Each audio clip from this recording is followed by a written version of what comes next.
Paulo Anchieta Goulart Filho, o nosso Paulo Goulart, nasceu em 11 de março de 1955, na cidade mineira de Muriaé.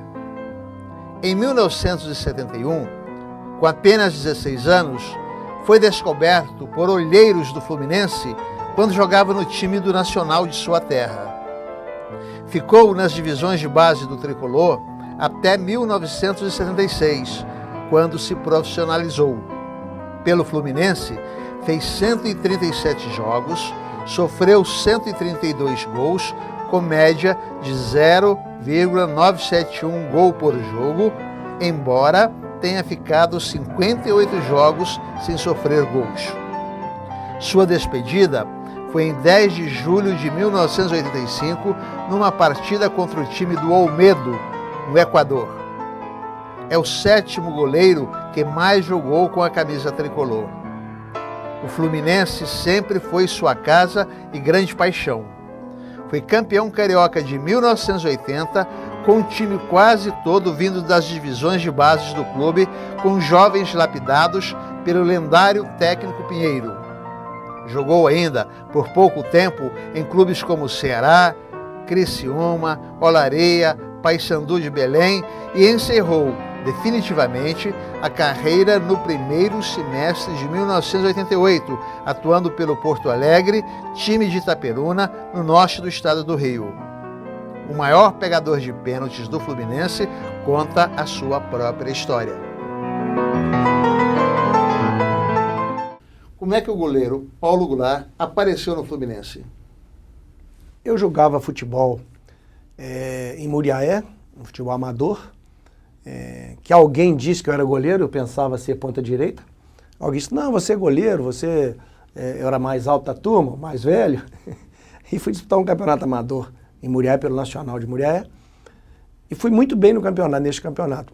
O Fluminense, tendo o Nielsen, que era um grande goleiro da época dos juvenis, convocado para a seleção olímpica, que iria a Munique em 72, isso foi em 1971, precisava de um goleiro. Alguém teve mulher e comentou aqui no Fluminense que tinha um goleiro lá, que me trouxeram. Eu até estudava, meu pai não era muito a favor de jogar futebol, até porque eu vim jogar futebol com a condição de estudar, de não deixar de estudar e me formar. E acabei vindo do Fluminense sem muita pretensão, porque eu achava que eu vou lá no Fluminense, eu não vou ter condições de ficar no Fluminense, eu achava. E acabou que o meu primeiro treino agradou bastante ao Pinheiro, um grande amigo, que já se foi, e que me ajudou muito na minha carreira daí para frente. Você lembra da pessoa, esse olheiro, o nome dessa pessoa? Olha, o meu treinador no Nacional, eu não posso deixar de mencionar, que disse que eu era goleiro e me descobriu, foi o Curisco, um ponta esquerda que jogara na época no Aspirante do Vasco da Gama. E o Mirim, que era o diretor do Nacional, fazia toda aquela parte de Federação Mineira, ajudava muito o senhor Argemiro, o apelido dele é Mirim. O Mirim me trouxe e ele que me disse, fica no Fluminense que você tem condições. E foi também uma das pessoas que me deu aquela força para que eu levasse a sério o futebol. Paulo, você se recorda da escalação do melhor time que você jogou no Fluminense? Ah, essa é fácil. Paulo Goulart, Edevaldo, Tadeu, Edinho e Rubens Galax. Delei, Gilberto e Mário. Robertinho, Cláudio Adão e Zezé. Este time, menos o Cláudio Adão e o Gilberto, que Cláudio Adão viera do Flamengo, o Gilberto do Atlético Goianiense. Os demais jogadores, todos da divisão de base do Fluminense, éramos amigos e realmente tivemos essa oportunidade de continuarmos juntos nos profissionais. Quem foi o maior técnico que você teve no Fluminense? Pinheiro. Por que todas as pessoas, todos os jogadores respondem Pinheiro? O Pinheiro era uma enciclopédia do futebol. O Pinheiro ele teve uma dificuldade, no meu entendimento, de se firmar como treinador de profissional, porque ele não aceitava algumas coisas do jogador. O jogador ir para a noite na hora errada, o jogador atrasar no treino. Na nossa época tinha até aquele problema, o jogador deixava o cabelo grande, que era uma coisa que ainda era um empecilho, alguma coisa que não era bom para o jogador de futebol. alguns detalhes que o Pinheiro não tolerava, porque ele achava que o jogador tinha que ser profissional. E a gente treinava muito, eu aprendi muito isso com o Pinheiro. Acabava o treino, eu não ia embora. Eu ficava me aperfeiçoando naquilo que eu estava necessitado desse aperfeiçoamento. E o Pinheiro foi uma pessoa que eu acreditei nele. Ele disse, você vai ser jogador de futebol. Porque eu mesmo achava que não seria. Então, o Pinheiro, eu devo tudo a ele, na minha carreira. Essa história que você foi o maior pegador de pênaltis do futebol brasileiro, por que isso? Olha, tanto o Pinheiro quanto o professor Sebastião Araújo, que foi meu treinador, que é um grande treinador, você me diz para falar mas o Sebastião Araújo foi o treinador que me colocou no time do Fluminense como titular e não me tirou do time do Fluminense. Então tanto o Pinheiro me incentivava na época dos juvenis, quanto o Sebastião Araújo na época dos profissionais, que eu deveria, sempre que acabasse o treino, treinar algumas particularidades como saída de bola, saída de gol, pênalti e falta. Eu me lembro de ter tomado gol de falta quando eu estava encerrando a minha carreira no Porto Alegre. Me parece que foi do América, eu tomei um gol de falta. Eu não me lembro de ter tomado gol de falta nos 4 anos que eu jogara como titular no Fluminense. Gol de falta. Então eu aperfeiçoava isso. Tá entendendo? Todos os dias eu ficava lá, treinando, e meu grande amigo Chimbica gritava lá da porta do vestiário: Paulo Goulart, água demais mata a planta, Paulo Goulart. E é um grande amigo, e lógico na brincadeira, mas todos os dias eu tinha que ouvir isso do Chimbica, porque eu ficava lá depois do treino, fazendo assim sempre alguma coisa, algo mais. Um jogo inesquecível que você tenha participado pelo Fluminense? Fluminense-Flamengo, Maracanã, um jogo à noite, uma quarta-feira à noite, em que eu peguei o pênalti do Zico, que é um grande amigo também, e eu acho que o Zico foi o maior jogador do meu tempo jogando, e para mim foi uma honra, enfim, foi uma coisa assim inesquecível, né? Foi talvez o jogo que eu nunca mais esqueci. Quem venceu esse Fla-Flu? Fluminense 3, Flamengo 0. Paulo, cite alguns nomes de grandes jogadores famosos que bateram o pênalti que você defendeu.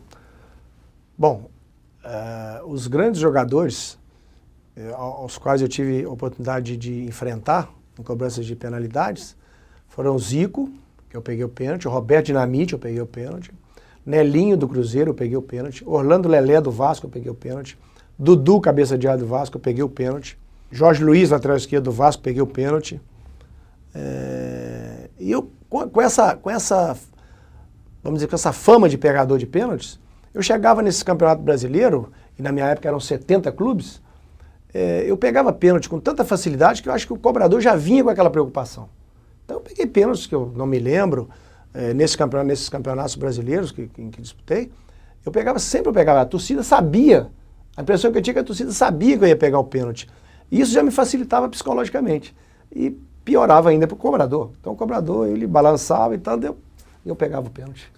Teve algum goleiro que você se inspirou, que você pensou, quero ser goleiro como ele? O Fluminense só teve grandes goleiros. Mas o Félix foi o goleiro que me pegou e me colocou na posição certa no gol. O Félix me colocava numa posição de falta, que eu achava tão fácil defender uma falta. O Félix me colocava numa posição de escanteio, numa posição de frente para a bola, fechando o ângulo, eu dificilmente soltava a bola. Então eu acho que o Félix foi realmente um grande professor que eu tive e tive a oportunidade de ser treinado por ele, enquanto esteve no Fluminense. Um amigo inesquecível que você tenha feito no Fluminense? Rubens Márcio Cordeiro Galaxy. Paulo, o futebol fez a sua independência financeira? Fez. Eu posso dizer que sim, porque apesar de eu ter estudado, sou bacharel em Direito, fiz outros cursos, sou corretor de seguros, eu já tinha uma base, graças a Deus, mas o futebol, eu consegui fazer uma estrutura de vida com o futebol. Eu tenho imóveis, eu tenho propriedade rural, eu sempre fui nascido e criado em fazenda, eu tenho algumas propriedades e acabei indo para um grupo muito grande, muito firme, em Muriaé, onde eu pude continuar minha caminhada. Mas o futebol foi realmente a minha base. Você conciliou o estudo, faculdade de Direito, com futebol ou começou a estudar depois que parou com o futebol? Quando eu entrei na faculdade, eu ainda era juvenil. Continuei meu curso, passei para os profissionais, assinei meu primeiro contrato. Eu tenho até os jornais, houve interesse do Santos em me levar, houve interesse do Corinthians em me levar. E eu achei melhor ficar no Rio até acabar meu curso. Em 1979, o último ano de faculdade, por incrível que pareça, foi o ano que eu passei a titular do Fluminense. Aí coincidiu exatamente com o ano que eu acabei minha faculdade, foi o ano que eu me tornei titular e não atrapalhou em nada. Qual foi a faculdade de Direito? A SUESC, aqui na Praça da República, que na época era a Faculdade Brasileira de Letras, e quando eu estudava já tinha se tornado SUESC. Eu tenho grandes amigos, grandes advogados, se formaram comigo aí, e tem boas recordações da SUESC. Ô Paulo, como é que é a sua vida em família? Filhos, esposa, como é que eles chamam, o que fazem? A minha esposa é Heloísa Helena Rodrigues Caldas Goulart, é uma grande companheira, desde a minha época de solteiro, eu já namorava a Heloísa, não era titular ainda do Fluminense, nós namoramos bastante tempo, nos casamos na hora certa, tivemos um filho, e quando nasceu o nosso primeiro filho, João Paulo Rodrigues Caldas Goulart, Dr. João Paulo Rodrigues Caldas Goulart, um grande endocrinologista hoje, médico, mora em São Paulo. E comecei a ser emprestado na época. E nós achamos por bem não engravidarmos. E acabou que ficamos só no João Paulo mesmo. Um grande filho, um grande amigo. Paulo, qual o seu time de coração? Fluminense, sem dúvida. Antes de eu saber que jogaria futebol, eu já era tricolor de coração. Muito obrigado.